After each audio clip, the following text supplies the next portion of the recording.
Welcome to the DCTV News at Noon program. I'm Kendra Cook. Dolores County Broadcasting Network is the producer of DCTV with support from the Southwest Colorado TV Translator Association. If you have a news topic or event that you would like to see covered, give us a call. The studio number is 970-677-4119. Today's show runs Monday at noon and is uploaded to our YouTube channel and our DCTV News at Noon Facebook page, so you can watch it on demand anytime. Today is November 18th, 2019. And now the news at noon. Reported in the Durango Herald with a file photo, hate crimes are down nationwide but went up 16% in Colorado from 2017 to 2018, and La Plata County is not immune. 6th Judicial District Attorney Christian Champagne said that there have been 13 charges filed in the past 10 years against people who are suspected of committing a crime with the motivation to discriminate against someone for their race, gender, religion, or sexual orientation, among other prejudicial motivated reasons. 8 of those cases happened in La Plata County and the other 5 in Archuleta County. Champagne spoke Friday in Denver about hate crimes at an event hosted by the Anti-Defamation League. In Colorado, a hate crime or bias-motivated crime is attached as an added charge to an original offense. In an instance like harassment, for example, if investigators decide that the harassment was committed with the motive to discriminate, then prosecutors can add bias-motivated charges, which elevate the penalties. In 2018, Champagne said that there were 2 cases tried against people accused of a hate crime, both of which happened in Archuleta County. Quote, "One thing that makes hate crimes unique is that they are message crimes. Someone is trying to communicate a broader message to the victim's community, and the community at large, that you don't belong here, or we don't like your kind," he said. So it's important to have strong enforcement to also send a message that this behavior is not tolerated and that we will protect the members of our community. Shaver said it is also important to encourage potential victims of hate crimes to report them. Quote, "They should not suffer in silence and know that in many cases law enforcement is committed to doing what it can to hold someone accountable for their actions," he said. Not everyone believes that hate crimes have a place in the judicial process. There's a school of thought that hate crimes selectively criminalize some bias-motivated speech while permitting others, and critics say prosecuting hate speech can conflict with the idea of free thought. To criminalize hatred and bias is to move from an act-centered theory of criminal punishment to a character-centered theory, and so to move from a liberal theory of legislation to a perfectionist theory, Heidi Hurd said, a professor at the University of Illinois College of Law, in her article, "Why Liberals Should Hate Hate Crime Legislation." And other critics say hate crime legislation exacerbates conflicts between groups. Quote, "By redefining crime as a facet of intergroup conflict, hate crime laws encourage citizens to think of themselves as members of identity groups and encourage identity groups to think of themselves as victimized and besieged, thereby hardening each group's sense of resentment," James Jacobs and Kimberly Potter wrote in their book, quote, "Hate Crimes, Criminal Law, and Identity Politics." That in turn contributes to the balkanization of American society, not its unification. Champagne said that although there were only 13 cases in 10 years, hate crimes likely happen more often than that because they're not reported in the Southwest Colorado. Quote, "Sometimes people think it doesn't happen around here, but it happens everywhere," he said. "Sunlight is the best disinfectant, as they say. The more we take it head on, the more of an impact we have on ending it." Reported by the Journal with a file photo. The city of Cortez has been digging into a recent embezzlement case, but a 2016 software glitch makes it hard to determine how long the fraud was happening.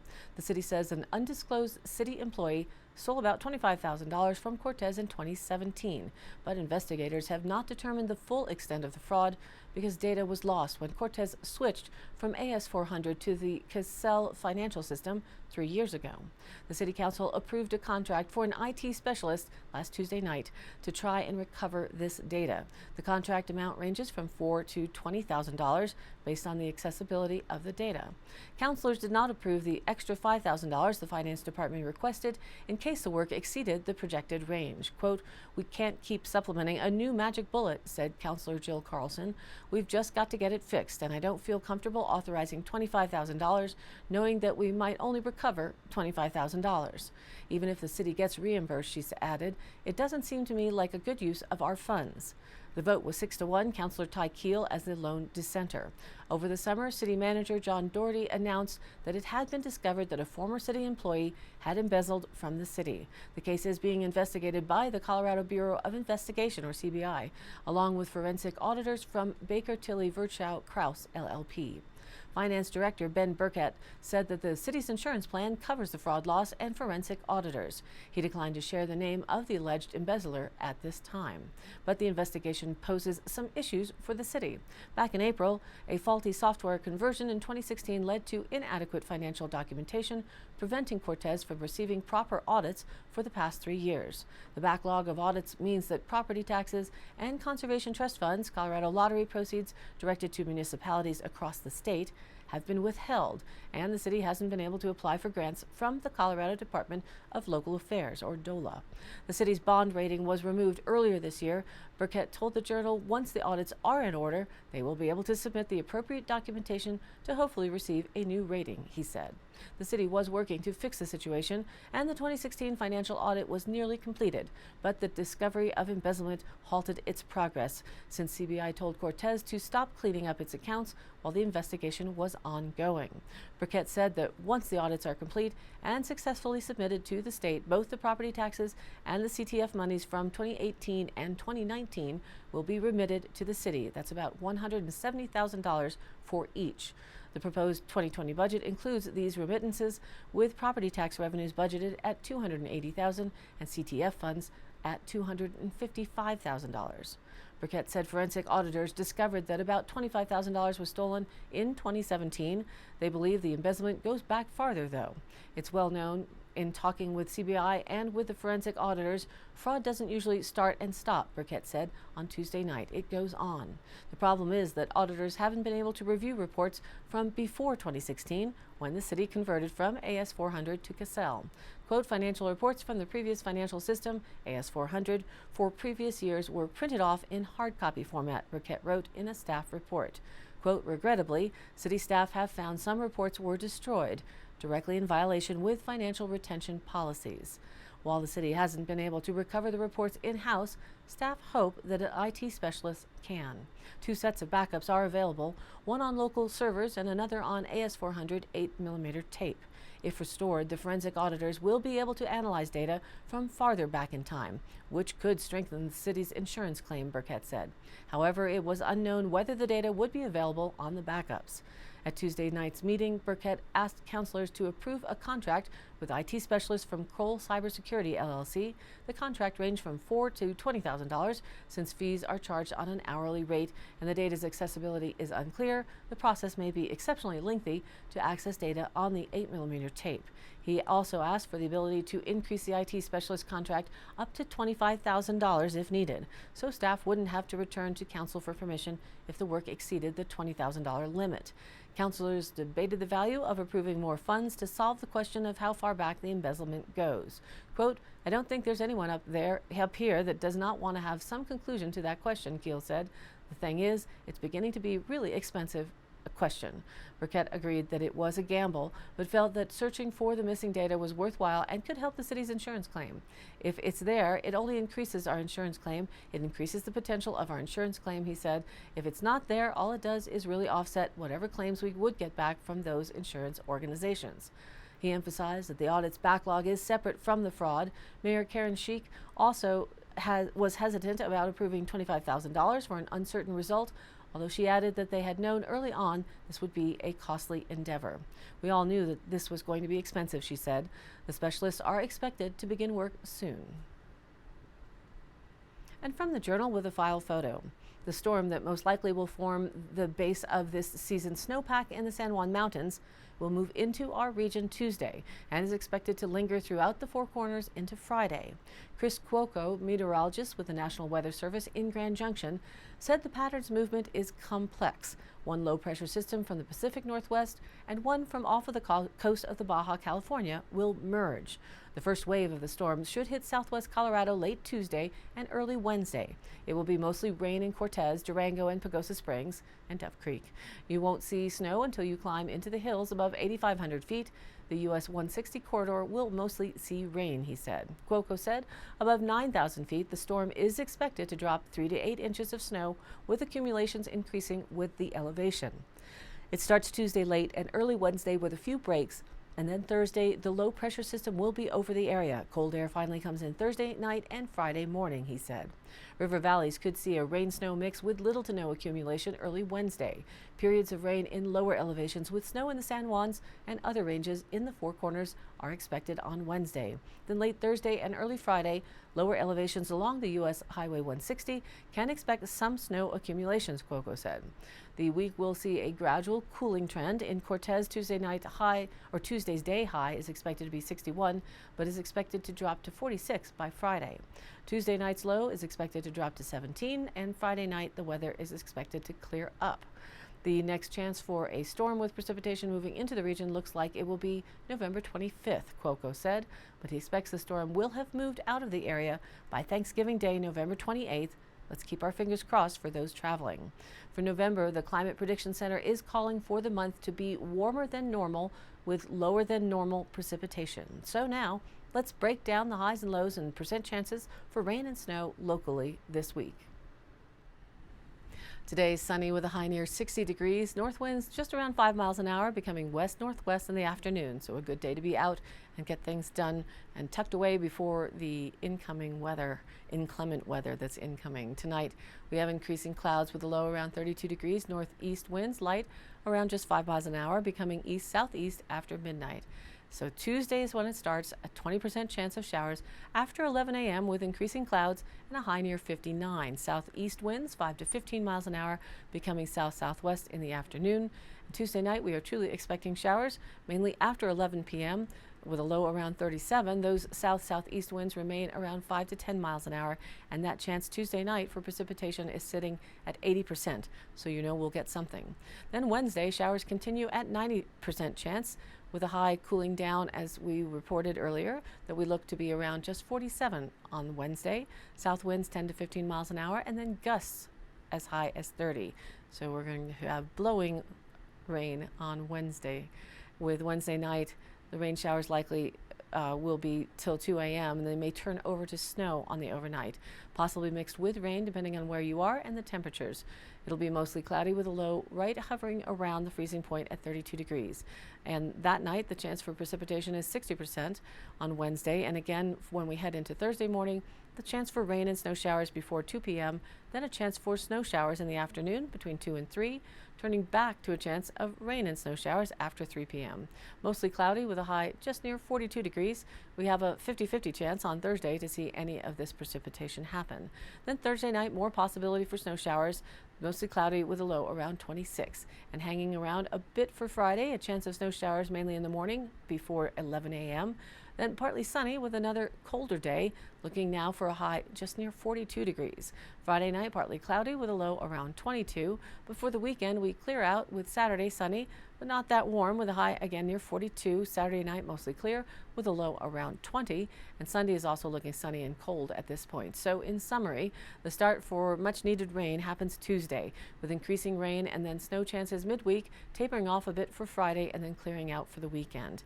Hang in there. We certainly do need this moisture, and the winter wheat planted will appreciate the drink. And now back to the news. Reported in the journal Toby Talbert AP Photo, a federally funded study could reveal some of the best ways to use improved internet service to bolster business across southwest Colorado and northern New Mexico.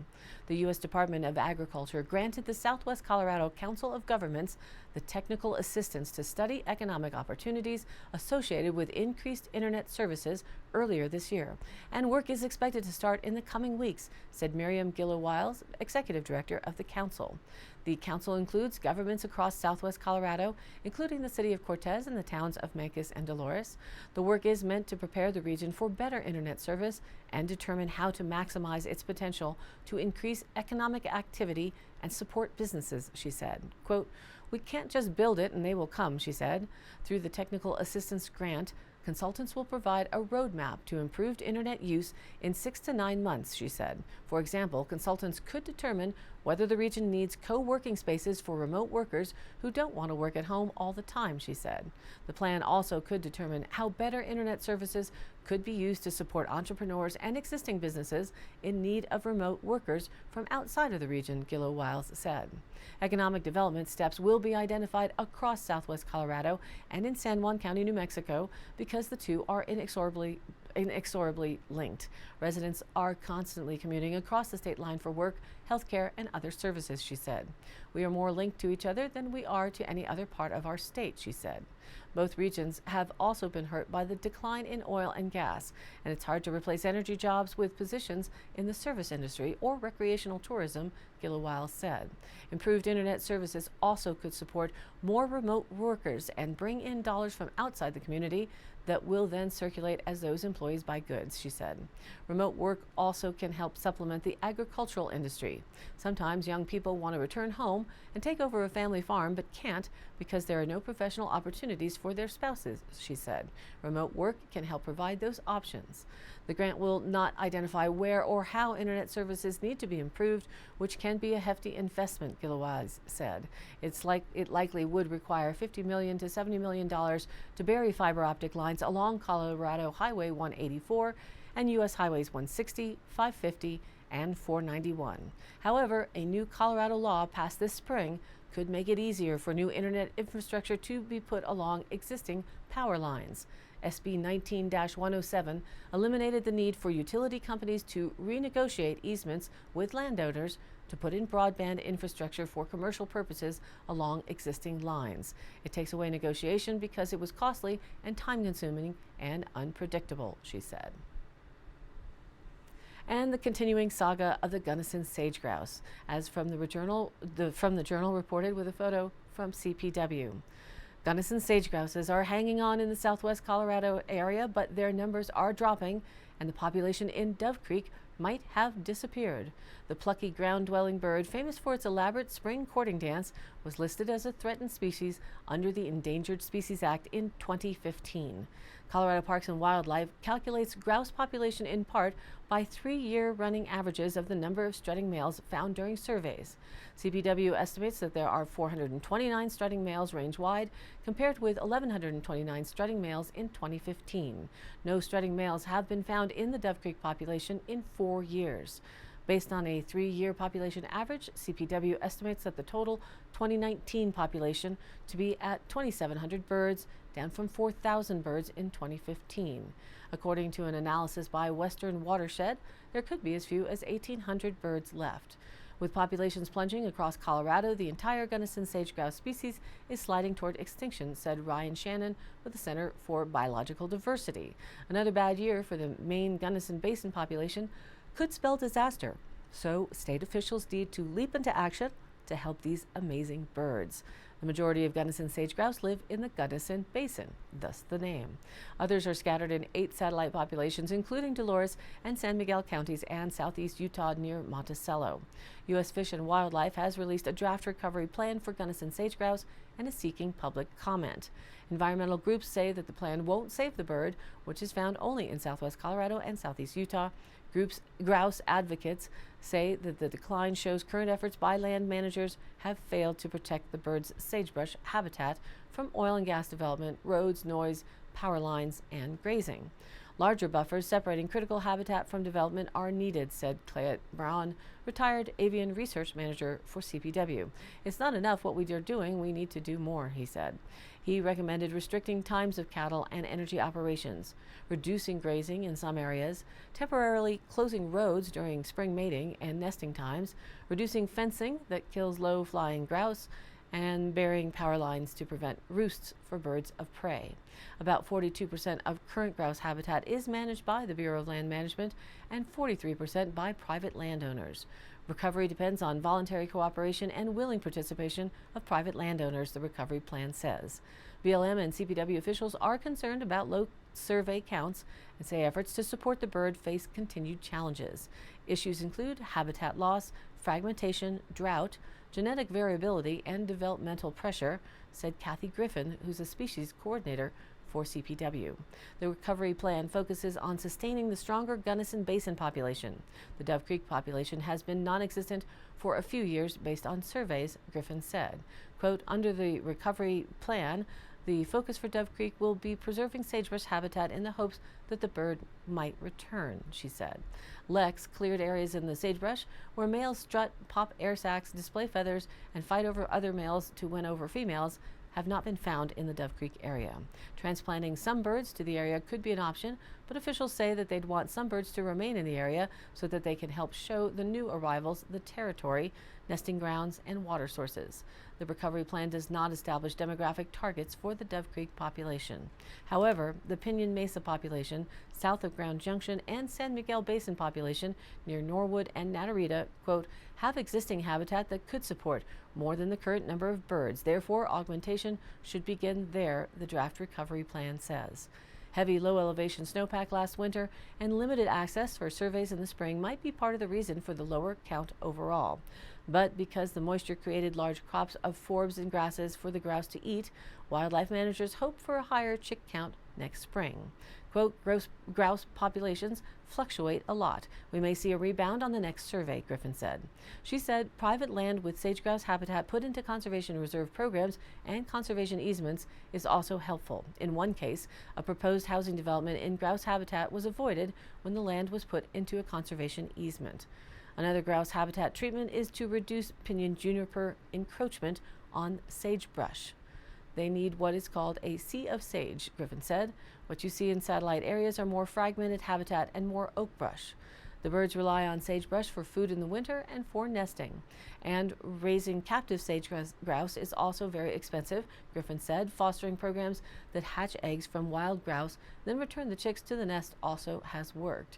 The recovery plan calls for removing the grouse from the federal list of threatened species once there are 3,669 birds in the Gunnison population for 7 of 9 years. Critics want the target to be 5,000 birds spread out among different areas to support genetic diversity. By not conserving satellite populations and placing all the eggs in the Gunnison basket, puts the species at a higher risk of extinction from some unforeseen catastrophic event in that area, Braun said. Gunnison sage-grouse tourism to witness the early spring lek dance is growing. It involves hunkering down in remote sagebrush at 4 a.m. and then waiting for first light when the displays occur some distance away. It's spectacular watching the interaction, the dancing and fights. In some leks, there will be 10 males, Griffin said. It is a once-in-a-lifetime experience. But there's no tourism for sage-grouse watching here in Dove Creek.